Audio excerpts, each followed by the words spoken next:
तो आप फैमिली में पहले पर्सन हो जिसने क्रैक किया एग्जाम या फिर आपसे पहले भी कोई था सर? बस एक शॉर्ट फॉर्मेट में बताइए, अगर कोई पर्सन सीएपीएफ की तैयारी कर रहा है, इफ समवन इज थिंकिंग कि हाँ मुझे असिस्टेंट कमांडेंट बनना है, देन कौन से वो स्टेप्स होंगे जो उसको लेने चाहिए, कौन सा वो तरीका होगा जिससे वो सिलेक्शन ले सकता है, या क्या वो स्ट्रेटजी होनी चाहिए? A question was asked in his SSB interview that what is your aim? So he told that. आपकी प्रेफरेंस क्या थी शाश्वत? और सर ये है कि सर वहाँ लड़के प्रैक्टिस करके तो जाते हैं फिजिकल में, लेकिन जैसे हम लोग गोरखपुर मेडिकल देने फिजिकल देने गए थे, तो वहाँ पे एक लड़का मतलब तो आपको बस मतलब कि काम रहना, it's just like a conversation. जैसे मुझसे एक SRT सिचुएशन रिएक्शन टेस्ट पूछी गई थी ओके। कि मैंने डैफ में लिखा था कि मैं हाउ टू स्टार्ट जर्नी, तो क्या देना चाहोगे कि मतलब वो कैसे शुरुआत कर सकता है? अगर आप अपने वर्ड्स में कहना चाहो, किसी को अगर मोटिवेट करना चाहो कि कैसे वो पर्सन करे अपनी जर्नी को शुरू, तो आप क्या कहना चाहोगे उससे? हेलो शाश्वत, कैसे हो आप? ठीक है sir, good afternoon sir. Good afternoon sir, congratulation sir, thank you sir. All India rank 59 sir. Yes sir. So sir, how was the feeling, कैसा लग रहा है? सर काफ़ी अच्छा लग रहा है सर, काफ़ी घर पे सब कोई खुश है, स्पेशली सर पेरेंट्स खुश हैं काफ़ी, और ओके, जो ब्रदर्स हैं सर वो भी काफ़ी खुश हैं। Great sir, great. तो आप फैमिली में पहले पर्सन हो जिसने क्रैक किया एग्जाम या फिर आपसे पहले भी कोई था सर? नहीं sir, my real sibling like we are four brothers, Satyam, Shivam, Sundaram and sir me, sir the youngest one Shashwat, अरे and great. sir my second brother that is Shivam sir, it is currently IPS officer 2022 batch, okay. and sir my Sundaram, that is third brother, that is Sundaram, so he's currently serving in the army, AMC as a rank of captain. Okay, Yes great. sir. And finally you are selected also Yes sir. As assistant commandant. Yes sir. Great. आपकी preference क्या थी शाश्वत? Sir पहली CISF थी, दूसरी SSB थी, तीसरी BSF थी, चौथी ITBP थी और पांचवी CRPF थी। ओके, तो सीआईएसएफ ही क्यों आपने चूज किया सर? सर क्योंकि सर CISF काफ़ी सर इवॉल्विंग है, जैसे कि सर पहले उसका मैंडेट था केवल PSUs को प्रोटेक्ट करना, ओके। और सर जैसे अभी देख सकते हैं कि sir more than external threats, sir internal threats काफ़ी ज़्यादा हो गए हैं। एग्जैक्टली। तो सर और CISF सर टेक्नोलॉजिकल सेवी है, तो सर जैसे जैसे मॉडर्न वॉरफेयर सर जैसे इवॉल्व हो रहा है, तो yes. Sir CISF sir would be the better option to serve in the for the nation. Great, great sir, great. और आप मैं एक बहुत इंपॉर्टेंट क्वेश्चन है जो हर किसी बच्चे के लिए जरूरी होगा, एंड नो डाउट आपके थ्रू कई बच्चों को ये मैसेज जाएगा। बस एक शॉर्ट फॉर्मेट में बताइए, अगर कोई पर्सन सीएपीएफ की तैयारी कर रहा है, इफ समवन इज थिंकिंग कि हाँ मुझे असिस्टेंट कमांडेंट बनना है, देन कौन से वो स्टेप्स होंगे जो उसको लेने चाहिए, कौन सा वो तरीका होगा जिससे वो सिलेक्शन ले सकता है, या क्या वो स्ट्रेटजी होनी चाहिए? क्योंकि ये एग्जाम साल में केवल एक बार आता है, तो एक पूरा साल फोकस होकर अगर पर्सन तैयारी करता है तो सिलेक्शन ले सकता है सीएपीएफ में। यस तो सर। क्या वो तरीका हो सकता है, क्या वो स्ट्रेटजी हो सकती है किसी बच्चे के लिए? सर पहले तो sir PYQ sir will be the sir guiding light for anyone, sir great. क्योंकि PYQ से ही सर आपको एग्जामिनर के माइंडसेट का पता चलता है कि कैसे क्वेश्चंस आते हैं, फिर कैसे लैंग्वेजेस आते हैं क्वेश्चन पेपर में, और मतलब अगर अगर कोई सवाल नहीं आ रहे तो हम उन्हें कैसे सही कर सकते हैं। तो सर तो सबसे पहले सर एक किसी कैंडिडेट्स को सर PYQs तो सबसे पहले देखना चाहिए। सर PYQs को सर फिर ध्यान में रखते हुए अपनी स्ट्रैटेजी बनानी चाहिए कि मुझे पॉलिटी इतने दिन में ख़त्म करनी है, मुझे इकोनॉमिक्स पढ़नी है तो ये कॉन्सेप्ट है, ये ज़रूरी ये थीम्स हैं, जैसे इन्फ्लेशन से सवाल आएगा ही आएगा, बजट से सवाल आएंगे ही आएंगे। जैसे हिस्ट्री में है तो CAPF में सर थीम्स बहुत इंपॉर्टेंट है। हिस्ट्री की जो 3 थीम्स होती हैं, थीम 1, थीम 2, थीम 3, सर वो इम्पॉर्टेंट है। तो फिर CAPF के लिए जो साइंस के सवाल होते हैं, 30 क्वेश्चंस आते हैं साइंस के। अगर आप 9-10th की NCERT पढ़ रहे हैं तो सर 30 में से 25 इजीली सॉल्व कर सकते हैं।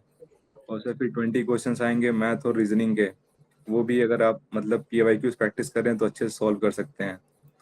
तो सर अगर मतलब PYQ से अगर अलाइन करके अपनी प्रिपरेशन करेंगे तो sir it would be beneficial. और ओके। सर पेपर 2 के लिए तो सर वो सब्जेक्टिव है, मतलब रिटन है, तो उसमें तो प्रैक्टिस करनी है आपको। बिल्कुल बिल्कुल।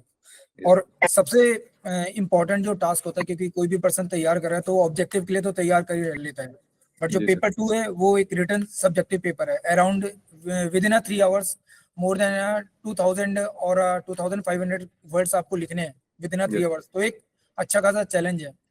आपको विद इन 15 मिनट्स ऑलमोस्ट एक ऐसे लिखना होता है, एंड 1 घंटे में 4 ऐसे आपको कवर करने हैं।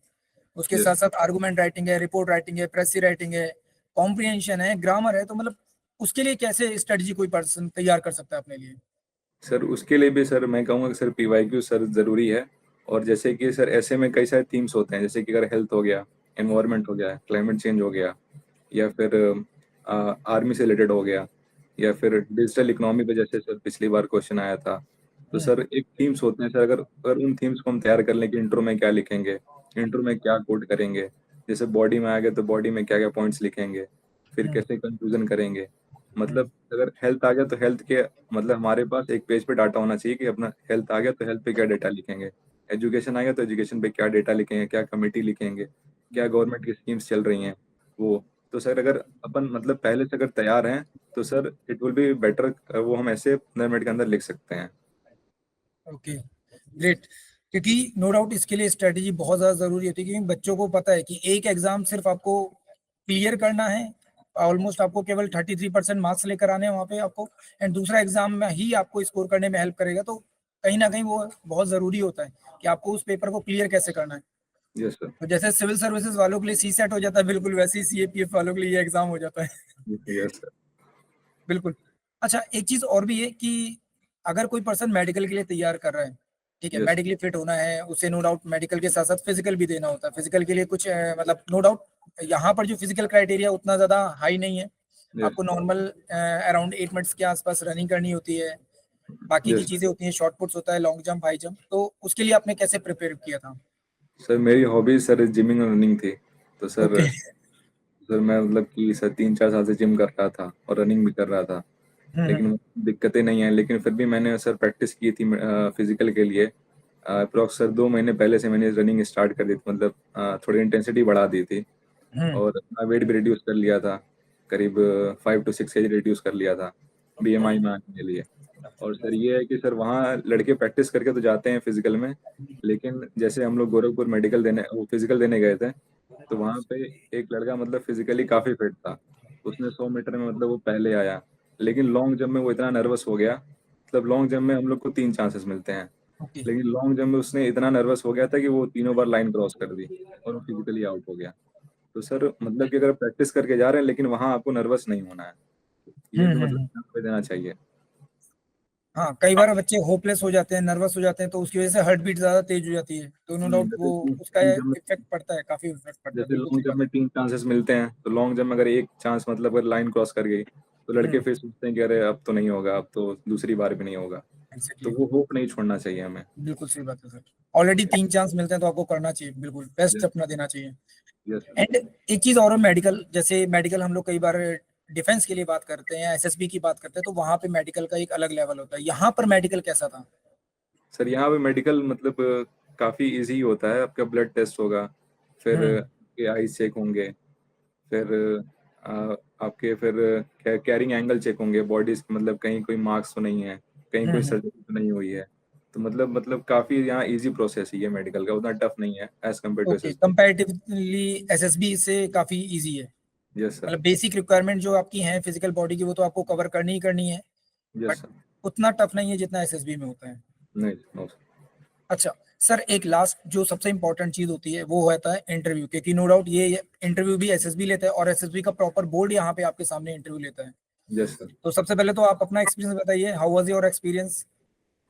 सर एक्सपीरियंस काफ़ी सही था सर, मैंने 2 एसएसबी ऑलरेडी दी हुई थी, ओके। और ऑलरेडी कॉन्फ्रेंस आउट 2 बार हो चुका था।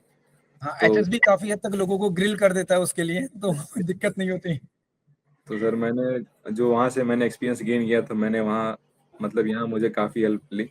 तो अगर आप इंटरव्यू में जा रहे हैं, you just have to be yourself. वहाँ आपको मतलब ये नहीं दिखाना है कि मैं मतलब ये हूँ, मैंने ये अचीवमेंट करा है, मतलब मैंने ऐसा करा है। तो आपको फेक नहीं करना है, you just have to be hmm, yourself. वो आपके डैप से ही क्वेश्चन पूछेंगे, जैसे एसएसबी में पीआईक्यू फॉर्म होता है, तो पीआईक्यू से क्वेश्चन आते हैं। तो सिंपली यहाँ सीएपीएफ में डैप होता है, डिटेल्ड एप्लीकेशन फॉर्म, वो उनके पास होता है, वो आपके क्वेश्चंस वहीं से पूछेंगे। तो आपको बस मतलब कि काम रहना है, it's just like a conversation. जैसे मुझसे एक एसआरटी सिचुएशन रिएक्शन टेस्ट पूछी गई थी ओके, कि मैंने डैफ में लिखा था कि मैं क्लास 6 से क्लास 10 तक एक भी दिन स्कूल मिस नहीं करा था। ओके, तो उन्होंने पूछा था कि Shashwat, you are so physically fit and you are regular, तो अगर आपके जवान इरेगुलर हैं, कंसिस्टेंसी नहीं है, तो आप क्या करेंगे। तो मैंने बोला सर पहली बात तो सर मैं रूट कॉज देखूंगा कि क्या रूट कॉज है।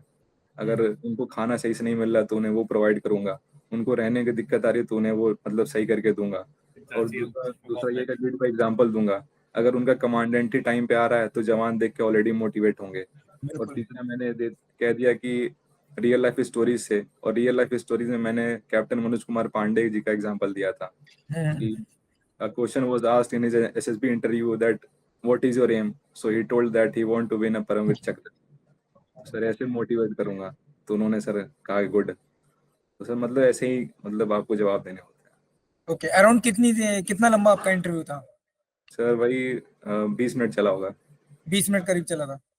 मतलब नॉर्मली हम लोग कहते भी यही है कि अगर 20 मिनट से के आसपास और उसके ऊपर इंटरव्यू जा रहा है तो समझ लो सिलेक्शन पक्का है। हाँ सर ऐसा ही है। Exactly exactly. तो सर आपने ऑलरेडी बताया कि आपने एसएसबी भी 2 बार दे रखा है, एंड एसएसबी और सीएपीएफ के एग्जाम में कितना बड़ा डिफरेंस है? मतलब अगर हम लोग सीडीएस के एग्जाम की बात करते हैं एंड सीडीएस के थ्रू आप एसएसबी देते हो, एंड फिर उसके बाद आप बाकी सारे प्रोसीजर को देख रहे हो, एंड आपने यहाँ पे असिस्टेंट कमांडेंट का भी एग्जाम दिया, तो जी दोनों में कितना बड़ा डिफरेंस आपको लगा है? कि कौन सा आपको लगता है कि इजी था आपके लिए? सर ये इजी तो कोई भी नहीं कहूँ। एसएसबी को हार्ड बोलोगे, बट फिर भी अगर एक ओवरऑल कंपैरिजन देखा जाए तो। सर देखा जाए तो सर इजी तो मतलब कि कोई भी एग्जाम नहीं है, मतलब वो आपकी मेहनत पे डिपेंड करता है। और एग्जैक्टली। देखा जाए तो सर सीडीएस का एसएसबी सर वो 5 डे प्रोसेस होता है। तो सर मतलब काफी कैंडिडेट एग्जॉस्ट हो जाता है, मतलब हम्म। कि फिर वो कहीं ना कहीं थोड़ी कहीं गलतियां कर देता है, फिर वो माइन्यूट डिटेल्स आपको मतलब फिर रिकमेंडेशन से दूर लेके चली जाती हैं। हम्म। और यहाँ सर ये भी सीएपी अब ईयर लॉन्ग प्रोसेस है। यहाँ भी आपको हर दिन मोटिवेटेड रहना होता है कि मेरा होगा। कई कई कई बार सेल्फ डाउट भी आते हैं कि क्या पता नहीं होगा तो क्या होगा। जैसे कि सीएपी रिजल्ट सितंबर में आया था, और हम्म। मैंने इस बीच दौरान मैंने 2 फेलियर्स मतलब कि फेस कर चुके थे एसएसबी के। तभी मतलब कि मैं था कि मतलब कि कहीं ना कहीं कुछ ना कुछ होगा, जरूर होगा। तो सर अगर दोनों एग्जाम को कंपेयर किया जाए तो sir more of less sir दोनों सिमिलर ही हैं। लेकिन जो सीडीएस के सर 5 डेज एसएसबी प्रोसेस हैं वो सर थोड़ा डिफिकल्ट बना देती हैं सीडीएस को, बिल्कुल क्योंकि सही बात है सर। उसमें सब्जेक्टिविटी भी है। उसमें आपको पता ही नहीं रहेगा कि आपने गलती कहाँ करी है। और उसमें मेन बात आपको इंट्रोस्पेक्ट करना पड़ेगा खुद को कि मैंने क्या क्या करा था 5 दिन में। ओके, तो आपको एसएसबी से ऐसा क्या सीखने को मिला है जो इसने आपको यहाँ पे हेल्प की सर? सर एसएसबी तो यही सीखने को मिला सर कि never give up attitude, sir कभी भी निराश नहीं होना है। और वो ओके। सर और वो सर आखिरी दिन में सर जो कॉन्फ्रेंस मतलब ब्रीफिंग करने आते हैं वो कहते भी हैं कि if you are not getting recommended you will surely do better in other fields. तो सर वो भी कुछ अलग ही मोटिवेट करता है। ओके। और सर एसएसबी में सर जो आपके दोस्त बनते हैं सर वो मतलब बेस्ट फ्रेंड्स होते हैं लाइफ के। मतलब वहाँ पे सर जो दोस्त बनते हैं वो मतलब कहीं नहीं बन सकते आप। सर एसएसबी तो सर मुझे मतलब कि एक तरह से मतलब अच्छे दोस्त दिए हैं। हम्म। सर एक चीज और भी है जो मैं पूछना चाहूंगा, क्योंकि जब हम लोग करंट अफेयर को लेकर बात करते हैं तो बहुत सारे बच्चों का क्वेश्चन होता है करंट अफेयर को लेकर। बाकी चीजें ये तो तैयार हो जाती है, बट करंट अफेयर आपका एक ऐसा पार्ट है जो कहीं ना कहीं आपको पेपर 2 में भी हेल्प करता है, ऐसे राइटिंग, रिपोर्ट राइटिंग, इन सब में।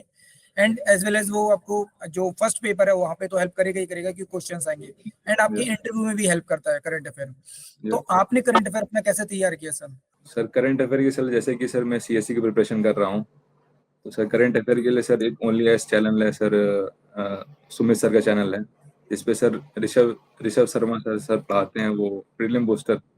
Sir okay. वो डेली आता है तो सर वो काफ़ी हेल्प करी।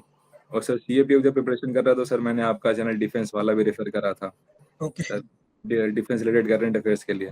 तो ओके वहाँ से सर। सर काफ़ी सर वन लाइनर क्वेश्चन जो आते हैं वो काफ़ी सारे फंस गए थे। अच्छा। Yes sir. Great sir. अगर आप किसी एस्पिरेंट को सजेशन देना चाहोगे हाउ टू स्टार्ट जर्नी, तो क्या देना चाहोगे कि मतलब वो कैसे शुरुआत कर सकता है? अगर आप अपने वर्ड्स में कहना चाहो, किसी को अगर मोटिवेट करना चाहो कि कैसे वो पर्सन करे अपनी जर्नी को शुरू, तो आप क्या कहना चाहोगे उससे? सर यही कहना चाहेंगे just start start your journey with a road map और ब्लूप्रिंट, ताकि मतलब पता होना चाहिए कि हमें क्या करना है क्या नहीं करना है। और कभी भी सेल्फ डाउट आए तो मतलब कि ये नहीं मतलब हार मतलब हिम्मत नहीं हारने की we can not do it और हमसे नहीं होगा।